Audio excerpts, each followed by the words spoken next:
Menteri Berikmi ia katanat karep kareng ka jalau Timothy di Shirau loong ba karel kit mal kalawan ra jumuto shisha hadu kata-kata yagi pait ba khamtam yagi nongrep jong jala ka jingdon jong karel kit ma na mendi pathar kala jumuto yagi nongrep namar baki marep ki bala suhab ban bread ilami pisa ban leide segoti u Timothy loong ba kador jong uchip sophan usong do south pa shikilu hajel road shalong re Hagaru Hills usong do tang chi phau tengka ki nongrep kilayo bande ki marep kum kakat sophan pathau pat kiwi ki marep klem sep issue ulong ba kwe ka long kmi ka leide chi song uchips sophan hagoti hagador arpu tengka shikilu pat tang shikenta kalala bakande lot plan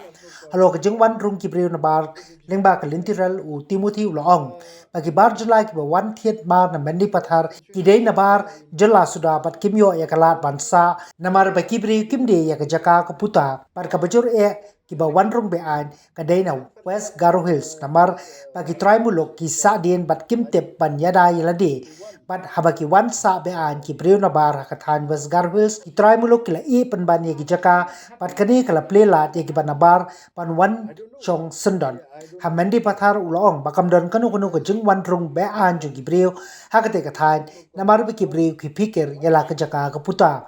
hagajo ko por u menteri loong ba ulalum ye ki officer jong ka trat rap karyang nagamta ban kentiu par ban chim ye ki lat kelinti ban yarap ya ki nong rap jong gajala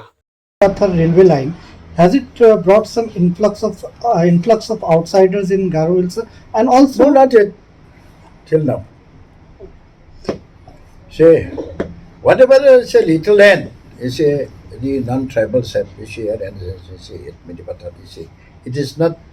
due to influx but due to the manipulations of some